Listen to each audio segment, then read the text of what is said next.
नमस्कार दर्शकों, पंडित ज्योति चैनल में आप सभी का हार्दिक स्वागत है। आज हम आपको बताएंगे कि फरवरी में 10 अमावस्या, लेकिन वह अमावस्या है अर्थात मंगलवार युक्त है, तो वह अमावस्या निशाम अग्रे वो तो एक विषय अलग है। तो आपके सामने प्रस्तुत करूंगा और आप लोग शायद समझ गए होंगे कि मैं किस विषय में बात कर रहा हूं।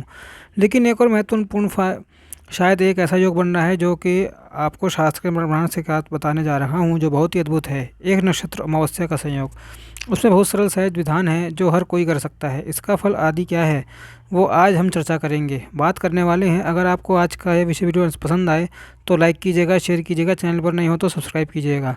तो चलिए शुरू करते हैं। अब सबसे पहले मैं आपको बता दूं कि हमारे शास्त्र कहते हैं कि जिस दिन ये अमावस्या हो उस अमावस्या के दिन घनिष्ठा नक्षत्र हो तो इस नक्षत्र पर इस अमावस्या में है, अर्थात 17 फरवरी मंगलवार बहु अमावस्या, और उसी दिन जो है घनिष्ठा नक्षत्र है जो परिपूर्ण होने वाला है रात्रि के 9:17 को। तो पूरा दिन आपको मिलेगा यह महान कार्य करने हेतु। तो अब क्या शास्त्र कहते हैं? तो शास्त्र क्या कहते हैं? काले किष्टा यदि नाम तस्मिन् भवेत् भूपाल सदा वृतव्य दत्तम मिथिलाम प्रतृप्तिम रसायुतम तत्कुलज। मनुष्य अर्थात अब यह क्या है? तो जिस दिन या जिस अमावस्या में घनिष्ठा या कुछ लोग घनिष्ठा कहते हैं, धनिष्ठा नक्षत्र पड़ जाए या नक्षत्र हो, उस दिन अगर कोई भी मनुष्य जो है वह अपने पितरों के लिए सफ़ेद तिल या काले तिल, लेकिन यहाँ एक बात है, जो सही आपको तिल प्राप्त होते हैं वह सफ़ेद तिल हैं। तो सफ़ेद तिल साथ में अन्न का कोई दान करता है, और कुछ कुछ जगह पर आपको कांस्य पात्र दान, गौ घृत दान भी मिल जाता है।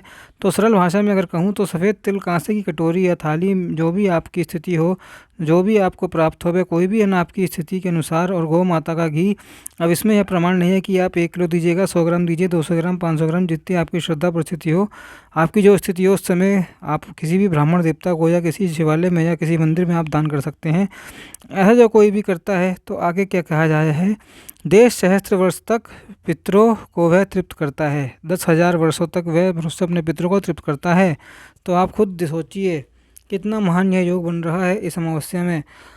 अब इससे अधिक आगे जाकर के मैं आपको कुछ कुछ चीज़ें बताऊं, जैसे कि आप प्रातःकाल चांदी या फिर तांबे के पात्र में थोड़ा सा जल लीजिएगा, उसमें सफ़ेद तिल अर्पण कीजिए और पीपल के पेड़ के आगे आप वो जल अर्पण कर सकते हो। उसी प्रकार से चांदी या तांबे का कलश लेकर के उसमें जल अर्पण करके, अर्थात उसमें जल भर के काले तिल या सफ़ेद तिल थोड़े से लेकर के शिव जी को अर्पण कर सकते हो।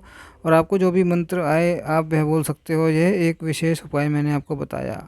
तीसरा जो उपाय है वह क्या है कि अगर किसी बच्चे का जन्म अमावस्या में हुआ है, चाहे वह 10 अमावस्या हो, चाहे वह सीही या कुहू वाली, चाहे सीनी वाली या कुहू अमावस्या हो उसमें जन्म हो, या किसी भी प्रकार के अरिष्ट दोष के जो अगर जन्म है, तो वह क्या कर सकते हैं कि कांसे की कटोरी में थोड़ा सा गौ माता का घी लेकर अपना मुख है उस कटोरी में जो भी है उसमें देखें और फिर वह दान कर सकते हैं। ऐसा करने से भी आपके जीवन में ऊपर जो भी अरिष्ट छाया है उससे वह बच्चा या मनुष्य मुक्त हो सकता है। तो कहने का तात्पर्य है वह सबसे उत्तम योग है घनिष्ठ नक्षत्र युक्त अमावस्या, अर्थात अमावस्या। और इस दिन अपने पितरों को तृप्त करने हेतु आप यह सारे उपाय कर सकते हो। इसके अलावा अगर हम बात करें तो जो है आप अपने पितरों के लिए किसी विद्वान ब्राह्मण देवता को बुलाकर आधे पौने घंटे का जो एक तर्पण रहता है, देव ऋषि मनुष्य पितृपण, जिसके अंदर सफ़ेद या काले तिल हैं जो वगैरह हैं, सारे द्रव्य रहते हैं, और अपने पितरों को तृप्त करने हेतु तर्पण किया जाता है। वह इस बार जो है शनिवार, इस बार जो है 17 फरवरी मंगलवार अर्थात 10 अमावस्या में करना रहेगा। अगर आप तर्पण आदि करते हो तो वह दोपहर से पहले कर लीजिएगा, दोपहर के बाद तर्पण करना सही नहीं रहेगा। पितृकाल के बाद तो आप यह कर सकते हैं। कहने का तात्पर्य है कि इस दिन यह योग जो भी है आप कार्य करेंगे वे अपने पितरों को लिए अनेकों अनेक तृप्ति करने वाले बन जाएंगे। और आपको इस नक्षत्र अमावस्या के योग के विषय में पता था? अगर पता था तो आप कमेंट बॉक्स में हमें बता सकते हैं। जब तक के लिए ओम नमो नारायणाय, ओम नमो भगवते वासुदेवाय। इसकी दूसरा पार्ट में ला रहा हूँ, उसमें बताऊँगा कि एक और नक्षत्र रात को पड़ने का क्या महत्व है। ओम नमो नारायणाय, ओम नमो भगवते वासुदेवाय। हमारे वीडियो और चैनल से जुड़े रहिए।